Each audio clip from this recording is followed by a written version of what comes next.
West Side. Raised on a hill in the Ville by the bay. Y to the O and to the is A. All right, okay, gotta get to work. Clocked in? Let's go. 8:50, Monday, the 28th day of September. Let's go to the KUAM News Zoom room where we have just got, shook the tree a little bit over the weekend. And it started with Mike from Paradise Fitness, and then Bree was like, "Oh, can Omar come on?" And then it was like, "Let's get Joey Crisostamo Jr. on." And then I was like, "Joe's Jet Ski, they're reopening after having been shut down. Let's get them on." And then Jason was like, "Hey, Christine Boleto can come up and give an update about what it was like for the businesses over the weekend." And so it just turned into, all right, send the link to the whole island. But there's just a mix of guys. And so we do have Mike Scroll, of course, from Paradise Fitness. We have Joe Stadler of Joe's Jet Ski, Joey Crisostamo of Let's Ride Guam, Omar Damian of Heights Academy, and then Christine, Christine, you wearing your chamber hat this morning, right? I suppose so. I actually was asking earlier, what are we doing this morning? Because Jason just sent me the link and he's like, "We're ready now, get on." Yeah, so yeah. Sure. Why not? Yeah. I don't know if you want to put any hat over that hair. Looking nice and this morning, Christine. It was woke up late this morning and kind of rushed out of the house. I'm having some pest control services done there, and so we had to get out. So no time, but still willing to get on and talk about what's going on with our business community. Right. And so glad to hear that Joe's been able to open his jet ski. That was something that we fought for, as well as trying to open like all water sports. So glad that that's working out. We did try with the gym. Sorry, Michael. It didn't go as we wanted to, but we're hoping if we continue to go down that there will be an opportunity to talk to the governor this Friday or Thursday. We can get more open this week. Right, and let's just start with Mike at Paradise Fitness Center, and then we'll kind of just go down the line. Mike, we had a bunch of the gyms on last week, and they were all consistent in talking about Paradise Fitness and how Paradise Fitness is kind of it's a whole different animal because you guys got the floor space. I mean, you've got obviously so many different options for people to work out, but we'll just take it to you right off the bat. Do you believe that you guys could open today and still, comply with all the protocols, with the social distancing, with the sanitizing, and all of the different mandates that have come out from the Department of Public Health and Social Services? Thank you guys for providing this platform. Good morning, Bree. Good morning, Chris, Jason, and everyone. It's hard to believe it's been 6 months now, so we've had time to really study this, see the waves and see the ups and downs. And we've really studied this operation and how we could service our members. I mean, anyone in the service industry, I understand the business community, we're all agitated. Everyone has cabin fever. You could see that with the line at Ross. I mean, but our industry is essential, right? And we could be utilized as an asset and tool to really fight this coronavirus. We've been going through a pandemic, and the pandemic with chronic disease has been going on for so many years, especially on this little island of Guam. But we've been ready to open. We've submitted our plan, and that's what I want to kind of tell the business community is, before we point fingers and before we do the blame game, we have to come up with solutions on how we're going to operate. Because complaining and pointing fingers is not going to do anything at this point in the game. We have to be proactive. We have to come up with a plan and submit our plan. And, I commend the governor and lieutenant governor because it's not an easy balance. You have 42 deaths, and my heart goes out to all those 42 families. But at the end of the day, you have to balance the economy's health and then the community's health, especially with the highly infectious virus, right? With no vaccine at the moment. So with our industry, we serviced about 55,000 workouts just when we opened from June 8th. I believe it was till August 13th. So that data is what we've been looking at. And our infectious rate that traced back to Paradise was like 0.007%. So I understand, though, it's the balance of trying to figure out how to open up the economy in a gradual progression. But us as a business community just got to take ownership and figure out how do we educate human behavior with our members and our consumers that come into our doors and just consistently be on top of it. Right. But yeah, our plan has been sent in about 2 weeks ago, and we got confirmation that it was received and it's updated. So we're just waiting to hear back, and we're eager to open. Well, I think one of the key things you said there, Mike, is let us come up with the plan and let us put it in play and let us, go to work. We've seen it with other businesses, right? They've submitted plans, whether it's the hotels or the restaurants and whatnot. So that being said, you submitted it a couple weeks ago. What kind of dialogue, if any, have you had with the people who can make the call to let you guys open? So, I mean, we've been sending it to, of course, Department of Public Health as requested, and then, of course, to the Physicians Advisory Board, and along well with the economic recovery panel. And it's been a back and forth thing, but we've been studying this and looking at data. And that's the thing about, like any business, you have to study data, and that's how you make your decisions. That's how you track trends. And we've been doing good. In the beginning, it was survival mode, and then we went into revival mode in like June, I think, for all businesses. And then now we're back into survival mode, and I think it's just adjusting and revamping and catering to what type of industry and process you have, right? There's a lot of propaganda out there that the fitness industry is somewhat a cesspool for COVID, and that's really far from the truth. So, there's a lot of data and things out there. There's even a global national study that had, I believe, 45 million check-ins in like 3 months with 2,000 clubs around the world. And the rate was like 0.003% traced back from those clubs. And, there's a lot of murmur around again that are saying that it's biased and flawed data because the main industry and the biggest association of the fitness industry was proactive to come out with this data. And there's certain physicians out there that think that that data is flawed. So that's why I always go back to our local data. If we could service 55,000 workouts and still have less than 1%, that's powerful data. So that's why I'm trying to figure out how can we get over this hump. I know there's all these other businesses, again, where everyone's going to get defensive because I understand it's people's livelihoods now. Right. This is people's livelihoods, and this is our main bread and butter to feed and provide for our families. But the service that we provide for the community is something that I want to kind of just highlight. It's exercise, it's medicine, right? This pandemic with chronic disease has been going on forever. And that's something that's not really talked about, right? And that's something that I want to see kind of happen in the next couple of weeks. And I think we're moving in that direction. I've gotten word that they are considering it. They're working hard to figure out how to adjust certain things. I think the last time you guys spoke, you were talking about moving outdoors. Of course, for Paradise Fitness, it's our business model. It's not realistic to do that, right? I mean, with Guam's bipolar weather these days, sometimes we have infrastructures. We invested in state-of-the-art facilities to service the community. So I think it's just if all businesses take ownership and execute, we'll be fine. Right. I wanted to move over to Heights, Omar. And I just don't know how jiu-jitsu is going to be able to thrive or even open up. And just, I guess, your comments on maybe even the plans you may have submitted to public health. Sure. First, can you hear me? Yeah, we got you. Hey, Michael, awesome, man. Awesome intro to this. I think you hit on tons of really, really great points. And honestly, I think JJ also touched on it the last time. We're kind of going at this a little bit backward of health and how we're approaching this pandemic. So like Michael had mentioned previously, our island has a lot of obesity, has a lot of health issues, comorbidities, right? So if people aren't active and people aren't working out and people aren't doing the things that they love, they're gonna develop these comorbidities even though they were healthy. So in jiu-jitsu, going into all this, all of the protocols that have been put on contact sports in general, I really feel that we as a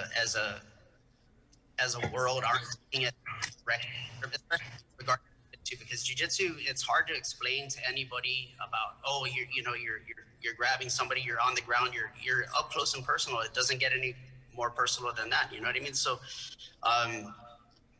it's so good. It's such a good thing for everybody that trains. And I think our academy, my academy personally, it's a small academy. You know what I mean? So it's not like I'm opening my doors like Ross, where we have thousands of people who are from different, different places, and it's like we know each and every person, and going into that responsibility that Michael had mentioned too.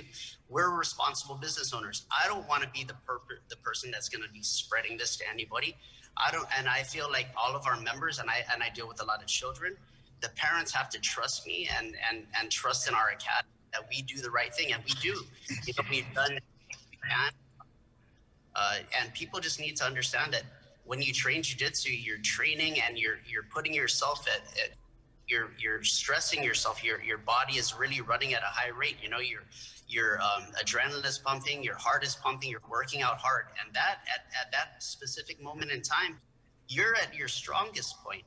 You know what I mean? Yes, there is contact. Yes, that we don't have masks on, but at the same time, I feel like we should be able to train jiu-jitsu. And the people that are making these decisions aren't in our shoes, aren't the people that are training for 20 plus years. There are so many people on this island that train jiu-jitsu, and I'm sure that everybody's still training. And that's because you have to train. You have to train to stay healthy. If we don't train, we're going to be the next person with comorbidities in the paper, and which I don't want. So in terms of plans and stuff, we submitted plans to public health. We've given our input, and we've complied. You know what I mean? I put in new hand washing stations, foot disinfection stations, hand sanitizing stations. I even invested in a what is it called, an automatic thermometer. All of these investments, and then we are shut down week to week, and we're basically at the whim of the government saying, okay, you guys can open, but you can't.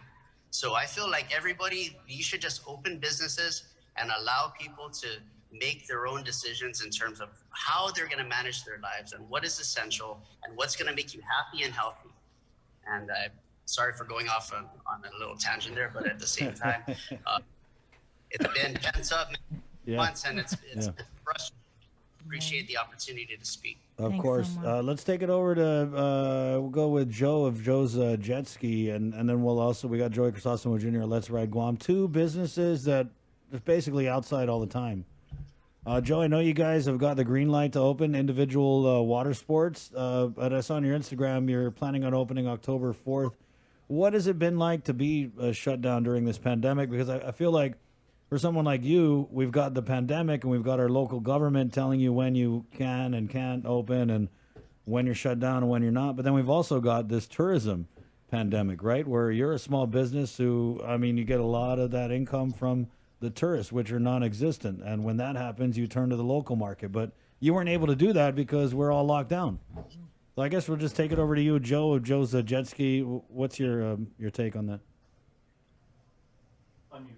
Unmute. You can unmute. All right. Hi, guys. Good morning.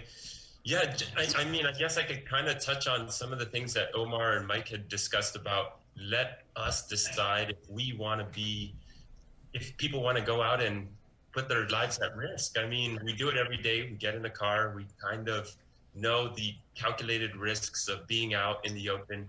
And I think in the beginning, when we didn't know so much about the disease or the virus, we had to gather that data. So we all locked down and went into this tight quarantine, which led to a lot of deaths, in my opinion. I feel like at first it was good, the first couple of weeks, and then people kind of started getting lazy and losing a bit of their drive to go and be motivated, get out. I mean, I think it took until, at least personally, a month until I was like, gosh, I think my body needs to be active in order to have a better defense against the virus. And so with that shutdown, we learned a lot. Then the second shutdown came. I mean, fortunately, we were able to have a secondary market in the locals and military, Right. And that really helped us. That was something we had over other tourist-based operations. We were able to see numbers 30, 40%, which was quite surprising, really. And, it brought an energy back to the team. Everyone was happy to get back to work. But now this second shutdown, it's sort of created a bit of extra laziness, I think, because people maybe they're comfortable having some money from the PUA, and they. So funny enough, a couple of days ago when I got the news that we can reopen, I called my guys, and it was different this time. They weren't super excited to get back to work. It was kind of funny because, the first lockdown, everyone was so excited when we could finally reopen. And then this time, the guys were like, oh, okay, I guess we'll reopen. And I mean, what that does for us is we need to bring the morale back to the team. I think once they get out and get back in the water, then everyone's going to feel better about it. But, shutting down is never easy. I feel it for the business community, tourism as a whole. I have to say thank you to the Chamber and GVB for helping us and considering us to reopen, even though we're so mostly tourist based. Right. Someone like us were able to do 2 markets. So it was a nice shift, but, altogether, I feel bad for tourism in Guam.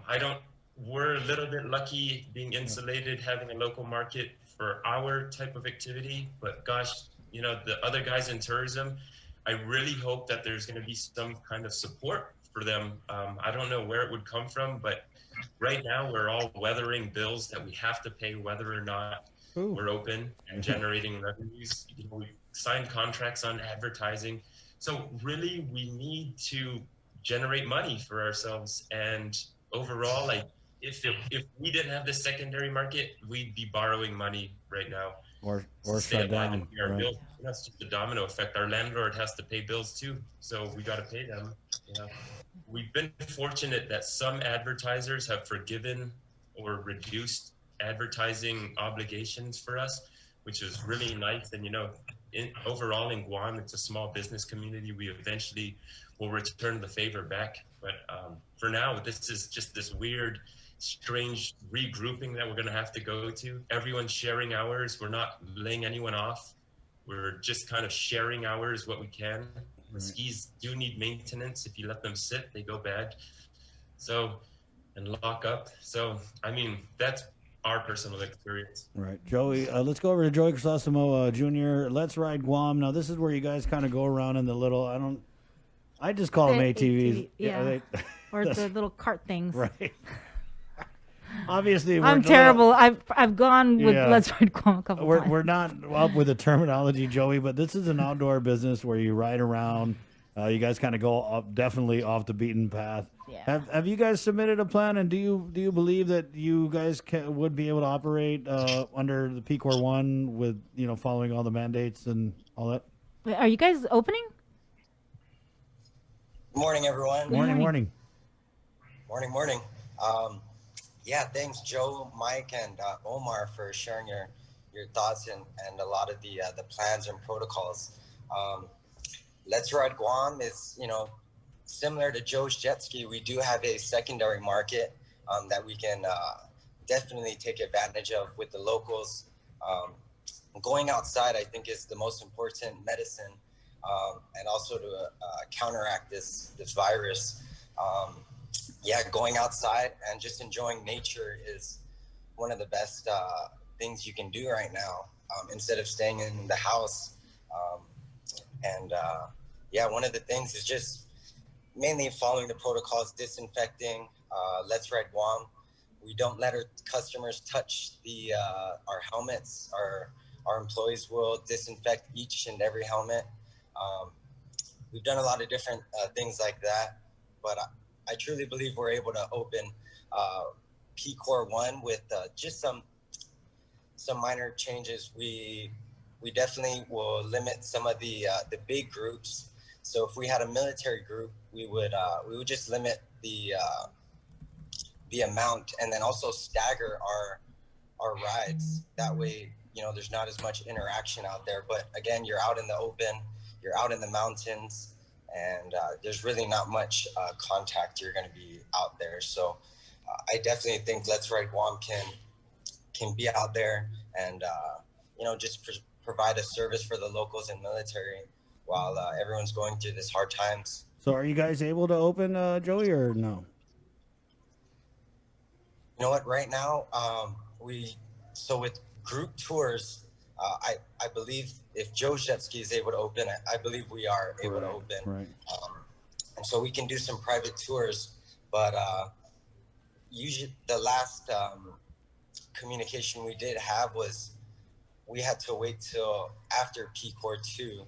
But, you know, I truly believe that we have everything under the protocols that could easily handle the different households, locals that we did tours with before this second lockdown. We staggered it, and then we also separated each household per vehicle. So, you know, we're definitely following the rules, and you know, we're making customers happy, and seeing the kids, you know, go on the tours and just enjoy themselves and go out for a little hike. I think there's no harm in that. Right. Let's take it back up to Mike. Mike, I wanted to talk about rhyme or reason. We hear from so many different business owners. We heard from the churches this morning.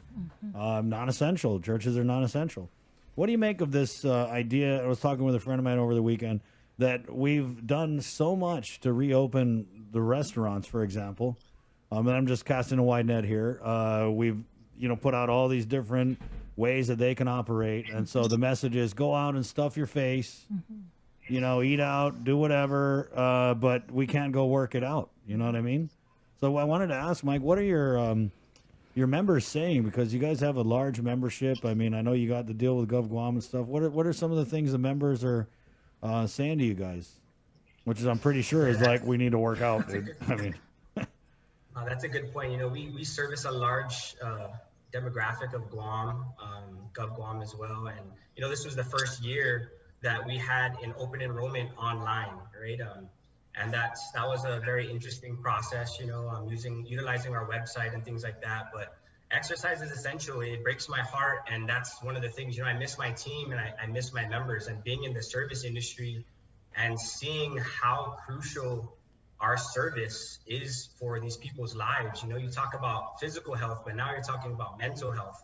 We don't realize that all the people and the members that come into Paradise, I tell this to my team, is that they're going through something. This is therapy for them. This is their escape, right? Similar to like Omar and Joe and everyone who's speaking about the escape and balancing your mental health and physical health, especially during a lockdown.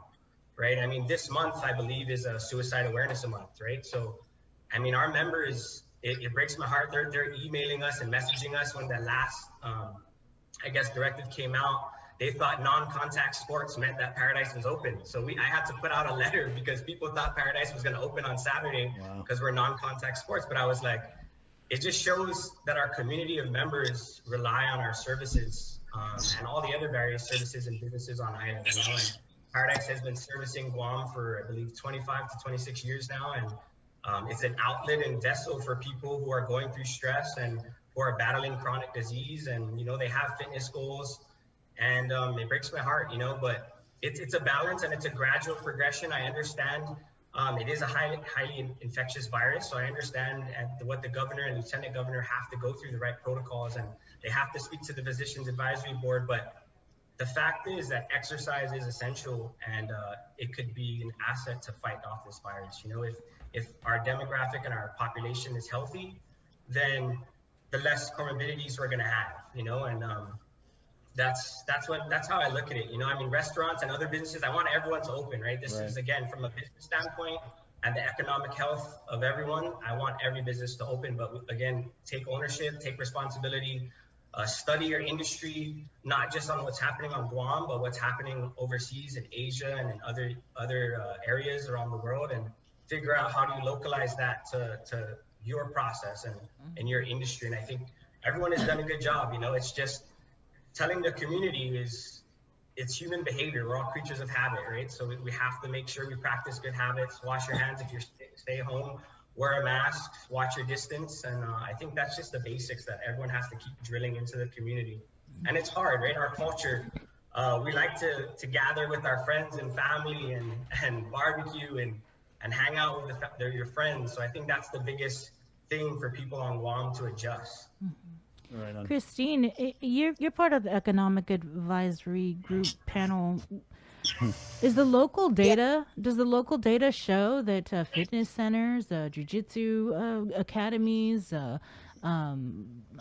are I guess high infectious high infection centers on Guam that would Well, prohibit them from opening? And are their voices truly being heard so in the we haven't decisions that are received being made? data as far as like, what we do know is it's primarily social gatherings, funerals, barbecues, birthday parties. It's one of the reasons why I've been strongly advocating with not just our economic advisory group, but with the physicians advisory group and our recovery panel. We push for the low risk versus the high risk. We've pointed out that every business on Guam has submitted their plans to protect and safeguard our people from the transmission. I feel like our business community has done an excellent job following through. And so, from what I understand, there's been no transmission, to my knowledge, in the gyms or fitness centers. Some of the gyms and fitness centers have also sent me pictures of how they've modified their floor plan, put like little spaces that people can be, so that they ensure there's the social distancing going on. They sent me pictures of them doing classes outside that, again, protect the safety and put all of the safety standards in place. But, it's just unfortunate that they sometimes use the data from the mainland. They feel like the, what is it called? The gyms and the indoor dining are, where there's a lot of risk. And so it's really been a battle to fight to get these businesses open. Even with the outdoor sports, initially they had only put golf and tennis, and so we fought hard for the jet skiing, for the paddling. I mean, it's a continuous battle to argue the point. And to Mike's point, the governor and the lieutenant governor have a very difficult position because they're trying to, prevent the deaths. And so, we understand that, but, we feel as a business community that we've done a good job and can continue to do a good job of putting the safety standards in place to protect our customers, to protect our staff. And we really just want to reopen and get these businesses. I just heard over the weekend that Hard Rock Cafe is considering closing for good.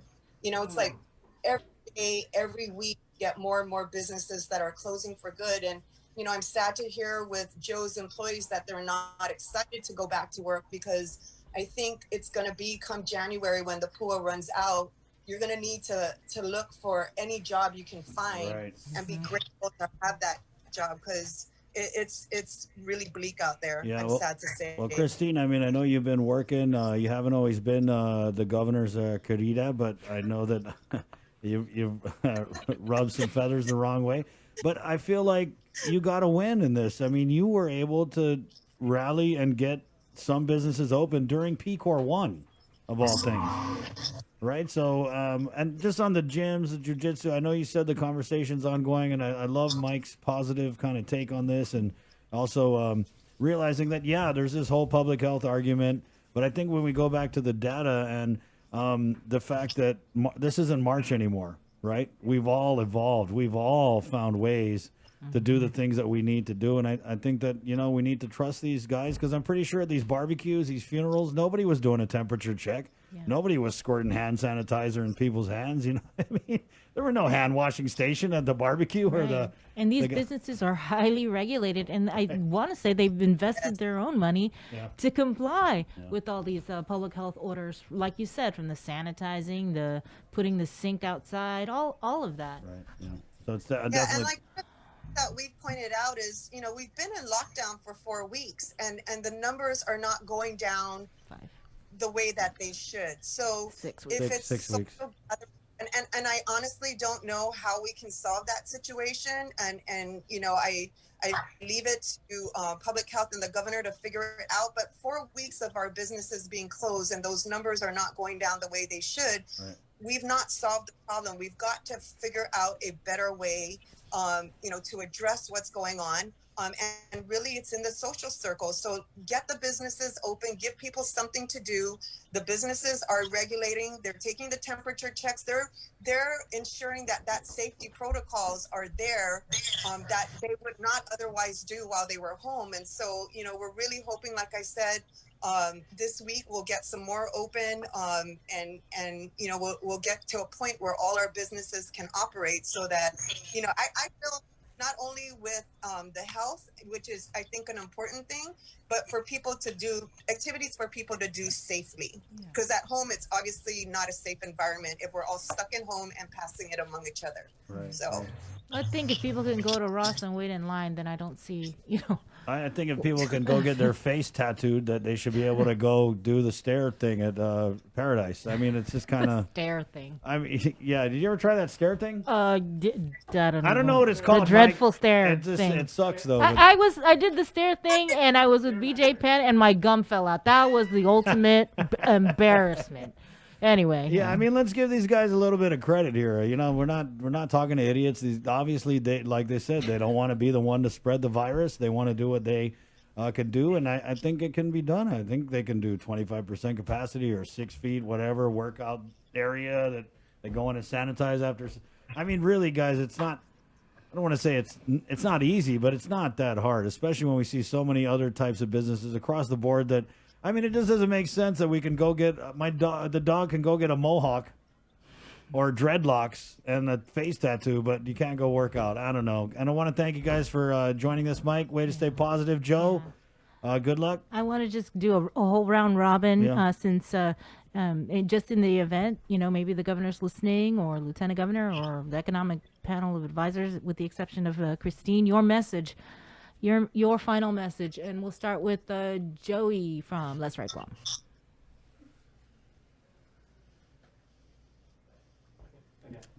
Go ahead, Joey. Final message. Oh, sorry about If that. you had a seat at the table, if you had a seat at the table, Right. Yeah. if you had yeah, a seat at the table. Okay, thank you everyone for having me, and I just wish the best. And I applaud everyone that's going out and trying to get our businesses open. And yeah, prayers with everybody, and let's get through this together. Omar.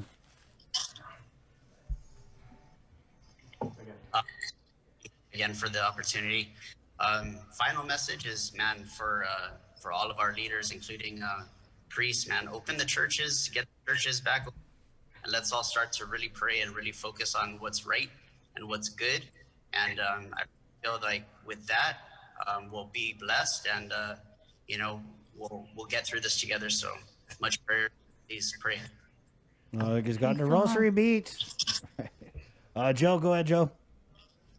Joe's jet ski. Well, I guess if I had anything to say, first I do want to say thank you to the chamber. Christine, thank you guys for helping us, and of course thank you to GBB for looking out for us as well.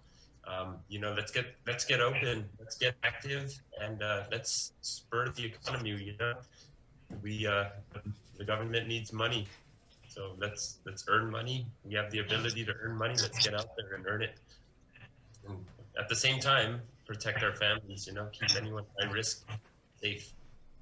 Mike Scrow, Paradise Fitness. Last word.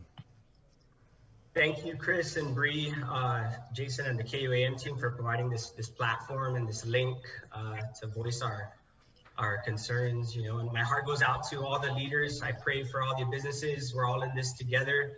I recommend everyone to please download the Guam COVID Alert app. That's something that we're gonna make mandatory for all of our members prior to coming into the facility. You guys did the download-a-thon, and you know, we live in this digital world, and we have to use technology and try to innovate and be proactive to beat this virus before it beats us. And you know, download the app, guys, enable the Bluetooth, and let's just work together to revive this economy and keep our families and everyone safe. Thank you, Mike. Thanks, Mike. Thank you, Christine. Good luck on Thursday, Christine. No pressure, Christine. No pressure. Every day when I think of these businesses and their employees, and so we'll continue the fight, guys. Hopefully we'll have some good news this week. All right, there you go. Thanks, guys. Thanks, Thank Mike. you. Thanks, Stay Joe. safe. Thanks, Joey. Omar. Wash your hands. Okay, 9:24. Let's just go right back into the KU.